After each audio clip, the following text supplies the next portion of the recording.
Last part के and में हमने देखा था कि जिन और लिंजी सोल माउंटेन के बाकी स्टूडेंट के बारे में इन्वेस्टिगेशन कर रहे थे जो अब भी सोल माउंटेन से गायब थे। जहां जब वो दोनों मार्केट में थे तब एक बंदा लिंजी को घूर रहा था, जिसकी वजह से जिन को उस पर शक हो जाता है और वो लिंजी के रूम में छुप जाता है। और जब लिंजी के सोने के बाद वो बंदा गलत इरादे से लिंजी के कमरे में आता है तो जिन उसे मार देता है, लेकिन तभी लिंजी खड़ी हो जाती है क्योंकि वो सोई ही नहीं थी। अब आगे तो इस पार्ट की शुरुआत में जिन लिंजी से कहता है कि मतलब कि तुम सोने का नाटक कर रही थी। इस पे लिंजी बोलती है कि अगर मैं सोने का नाटक नहीं करती तो मुझे तुम्हारी असली स्किल्स देखने का मौका नहीं मिलता। ये सुन के जिन कहता है कि इसका मतलब तुम इतने वक्त मेरे साथ इसलिए थी ताकि तुम जान सको कि मैं क्या क्या कर सकता हूँ और शायद मुझे मेरी डेस्टिनेशन तक पहुँचाने के पीछे भी तुम्हारा कोई प्लान होगा। इसलिए जल्दी से मुझे बता दो कि तुम्हें क्या चाहिए और तुम मेरे पीछे क्यों हो।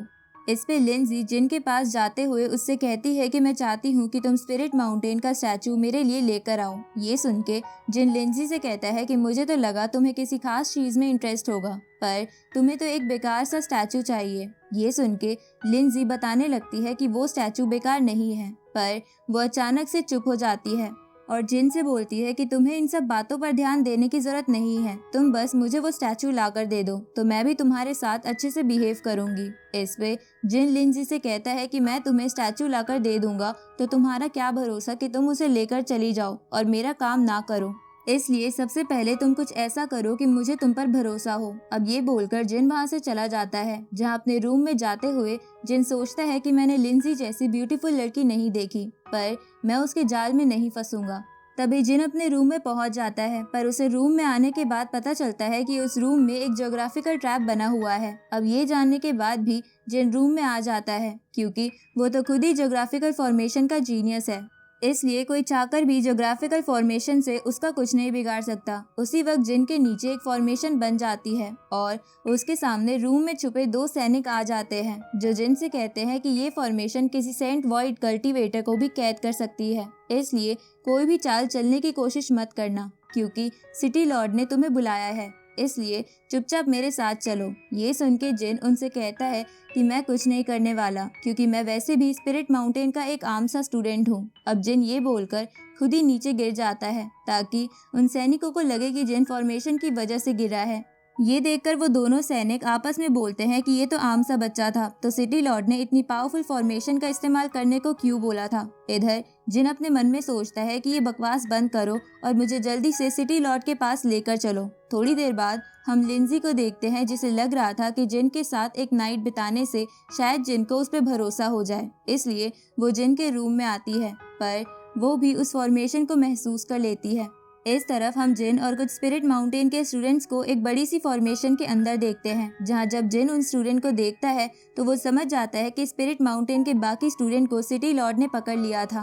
तभी जिन वहां उस फेक स्टूडेंट को देखता है तो जिन उसे उठाने की कोशिश करता है क्योंकि वो स्टूडेंट्स वहां बेहोश हालत में बैठे हुए थे, पर उसी वक्त जिन की आवाज सुनकर वहां सिटी लॉर्ड आ जाता है और जिन से कहता है कि मैं हैरान हूँ कि तुम मेरी फॉर्मेशन के अंदर भी होश में बैठे हो, इसलिए तुम सच में डोंगशेन कॉन्टिनेंट के जीनियस हो, पर तुम कितने भी जीनियस क्यों ना हो लेकिन तुम आज यहाँ जरूर मरोगे। ये सुन के जिन सिटी लॉर्ड से बोलता है कि तुम्हारे पास इतना कॉन्फिडेंस कहाँ से आता है।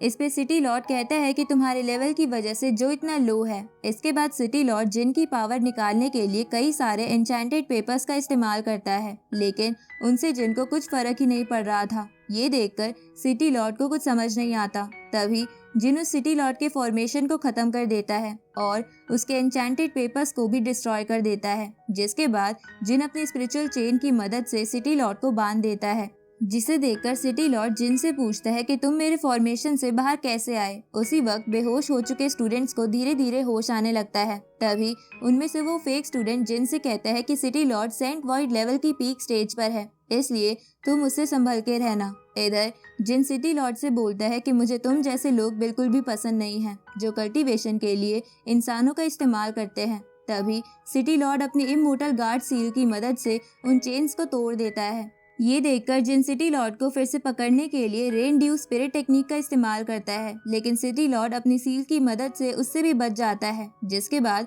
वो जिन से कहता है कि ये सील मेरे पूर्वजों को सोल माउंटेन के फर्स्ट मास्टर ने दी थी जो 10,000 टेक्निक्स का सामना कर सकती है।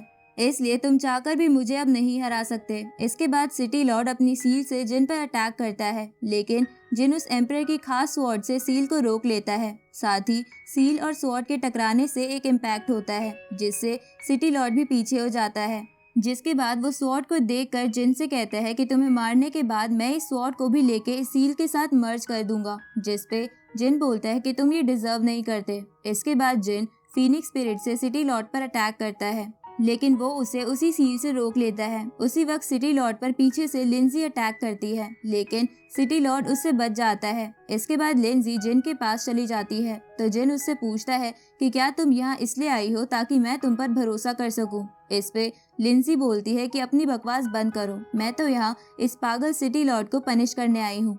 ये सुन के सिटी लॉर्ड लिंजी से कहता है कि मुझे मारने के तुम्हारे सारे अटेम्प्ट बेकार हो जाएंगे, इसलिए जिन का साथ छोड़ो और मेरी बीवी बन जाओ, क्योंकि तुम सुंदर भी हो और तुम्हारी बॉडी भी अच्छी है और जिन तुम्हारे लायक नहीं है। ये सुन के जिन सिटी लॉर्ड से गुस्से में कहता है कि तुम मुझे अपने आप से कंपेयर मत करो। इस पे लिंजी सिटी लॉर्ड से बोलती है कि भले ही जिन तुम्हारे जितना ताकतवर नहीं है, लेकिन ये तुम्हारे जैसे गलत काम नहीं करता।